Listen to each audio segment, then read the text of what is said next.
Good morning and welcome to the Return Homestead.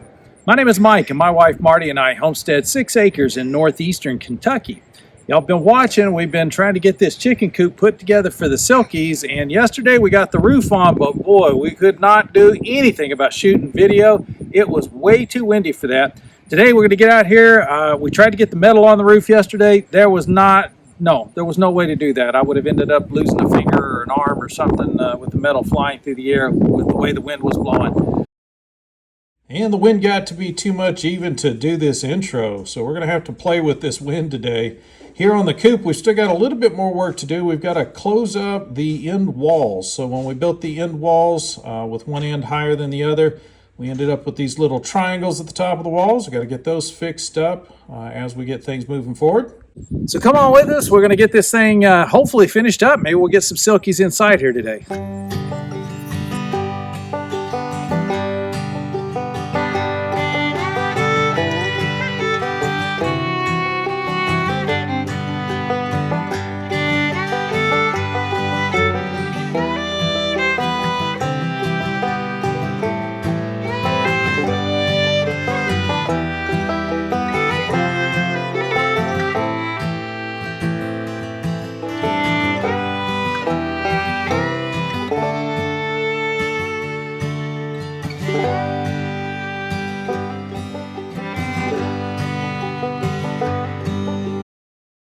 So covering this area will be simple enough. Just cut the triangle out and screw it up. That'll take care of this wall. There is one other area though around front, and that's these eaves. We are going to leave the eaves open. We want good ventilation in the chicken coop to keep everything dry, but weasels, stoats, and other small critters could climb up and go through these eaves and get into the chickens, either eat the eggs or even kill the chickens. So we're going to have to cover this gap with some hardware cloth or something to prevent those critters from being able to climb up and get inside to the chickens. So I just need a measurement of how big the wall is, and we're just over 40 inches. Yep, 40.5 inches it looks like. We'll call it 40.25. And then we need to get at least this tall, so we need to be at least 10 inches. And then down here I'll probably run that up at least another inch, so that way I'm not trying to cut a pointy triangle out. I'm just going to mark that out and get it cut out of the plywood.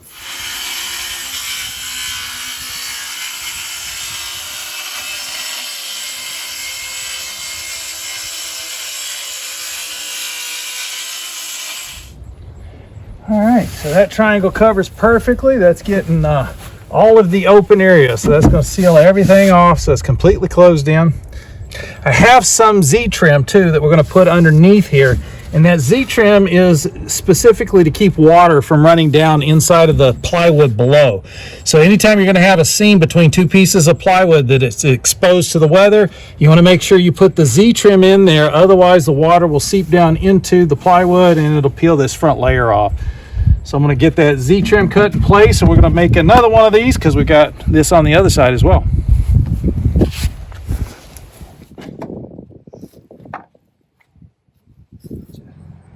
All right, so that's Z-channel. Airplane shears, any 10 snips will cut through this stuff pretty easy. Let me show you how to install this to protect the plywood.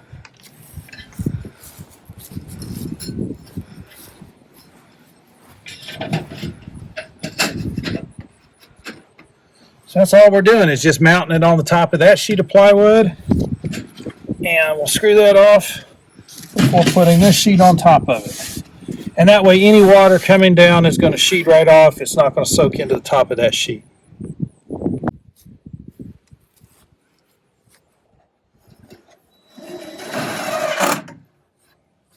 That's it. Pretty simple install for that stuff. They need to stop the geoengineering.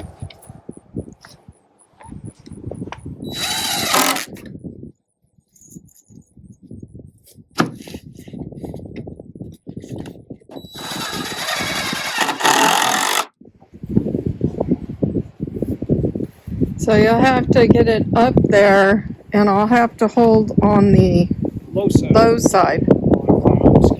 Uh-huh. So on the front edge and all the way around the roof, we're going to put this drip edge. So that's just another piece of flashing. You can pick this stuff up at any hardware store. and it just protects that top edge of the plywood. That plywood never soaks up any water, and if you can keep it dry, then you're not going to have any problems with the wood buckling or bowing. You won't have it rotting out over time. So it's worth a little extra time and effort to get this this drip edge in place. While the metal does go down on top of the flashing, it really doesn't put enough pressure on it to make sure it stays in place. That's why we're screwing this off to make sure it doesn't move.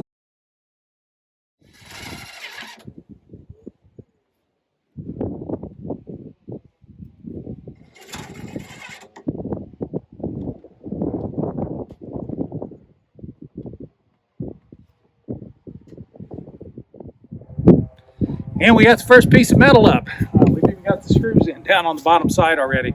We didn't have this going while the wind was blowing. We also didn't have the camera going because the wind was blowing a little bit. It was hard to see what we were doing, but we got one sheet up. I'm pretty confident we can get the rest of this stuff up. So Marty's going to find a quiet place for you guys to sit and watch while we get the rest of the metal put up here. Then I think we'll be ready to grab some bedding and then go get the chickens out of the barn. We're going to try to get them inside of the box and safe tonight. When I look out the window, I only see my reflection. No memory crescendo, no past year possession. Where did all of our time go? Like a ladder with no bottom, and each rung passing below. I've already forgot them. How did I love you the first time that we realized that we both did? And all of the canyons in my mind were suddenly crossed upon your bridges. How did I used to hold you before you knew that you needed it? If everything always feels. And this little gust of wind almost got me. I had to stand still for a minute until it quit pushing on the metal. I'm trying to find my way back to where we started. My tired mind holds no maps of the past. If you are the wine, then I'm the headache you part with, leaving us blind while we ever poured the glass.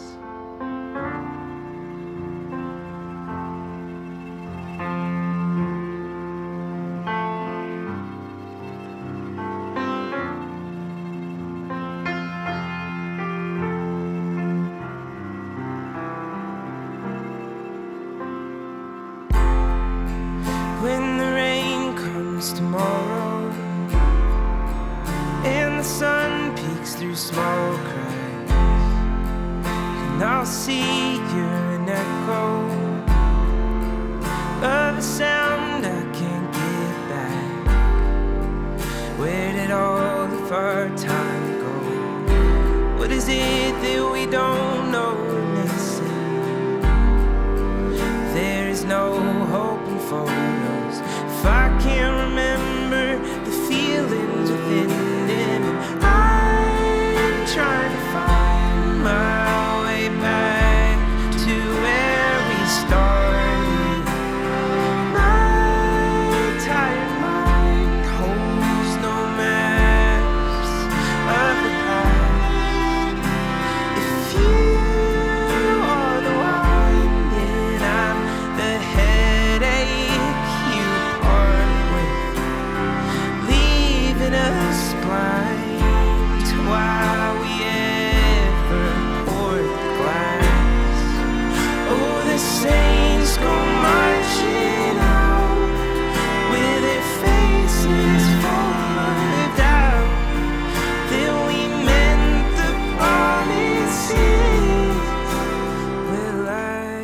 can't remember if we did.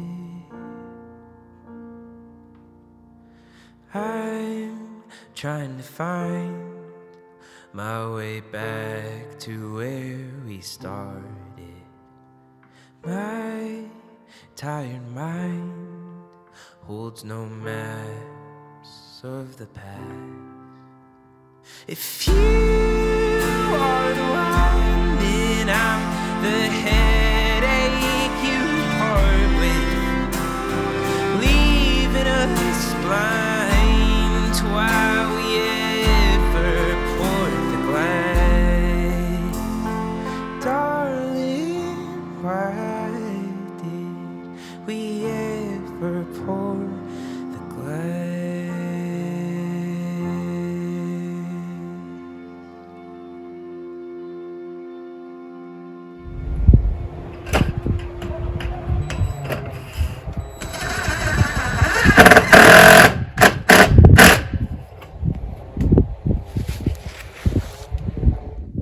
Well, it's been another long day. It's been a lot of fun. We finally got all the metal on, just a couple more screws to secure, and this thing is done. We still got some small touch-up work to do on the door, and I haven't even cut the big clean-out door on this thing yet. We've got it marked. All I got to do is go cut it and put the hardware on, and we'll have that door in place. What we really want to do is get the Silkies out here. They've been stuck in that barn, and they're in that wet spot in the barn, and the dogs can get in there, and I'm not willing to let them sit in there any longer. We got to get them moved out. They will be secure inside of this box. We're going to put them inside the coop and leave them in there for at least a week, probably closer to 2 weeks before we let them outside again anyway. That's to make sure they see that as their safe place before we start turning them loose. And we'll still need to put a run on the outside, but all of that can wait while the Silkies are safe and secure inside the box. So I'm gonna get these last couple of screws in, and I think it's time to grab some bedding and start talking about moving some chickens.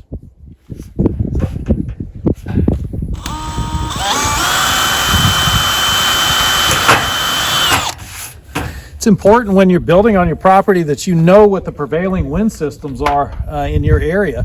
If you don't know which direction the wind blows from most of the time, it's hard to know which edge of the building to be most worried about. We know that's the leading edge. That's where the wind's going to be coming from most of the time.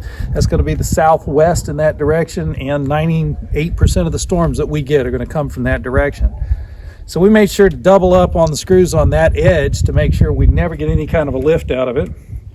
And I'm just putting a few more screws on this edge to make sure it doesn't get loose in any unusual wind events that we have.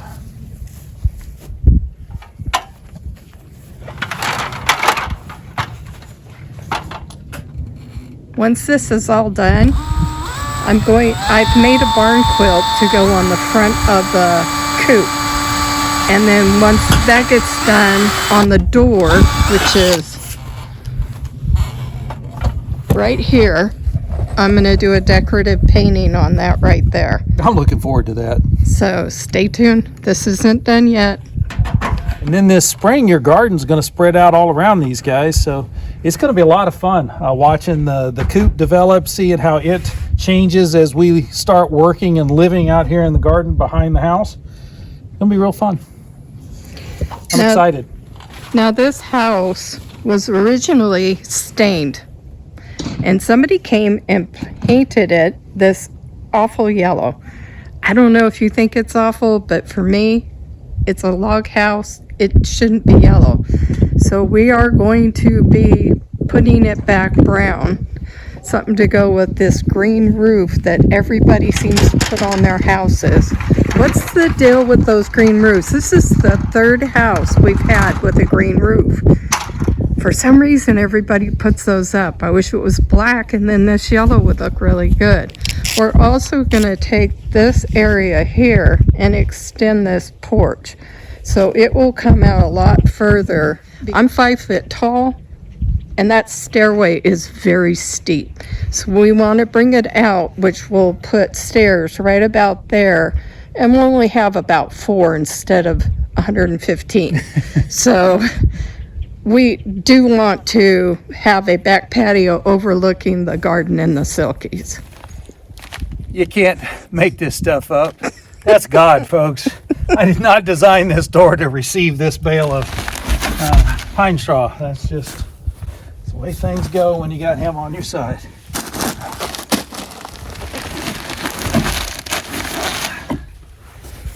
So there's bedding. Let's go get the chickens. Aren't you gonna spread it out? Yeah, maybe I should open Yeah, you think?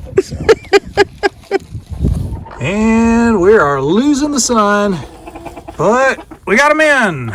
So all the Silkies are in their new coop, starting to get settled in, figuring out what's what. It's going to take them a few days to get acclimatized, and we do want them to settle in fully and decide that this is a safe place to be, so that when we let them out in the run, it's not hard to get them back in at night. So we're just going to give these guys a few days out here to get settled before we let them out in a run. So we still have to build the run, of course. We do appreciate you joining us on the Return Homestead today. If you haven't subscribed to the channel yet, please take a moment to do that. And while you've got that window open, if you could hit that thumbs up icon. It's going to let the algorithm know you enjoyed the video, and they'll share it out with more people. And we'll see you next time.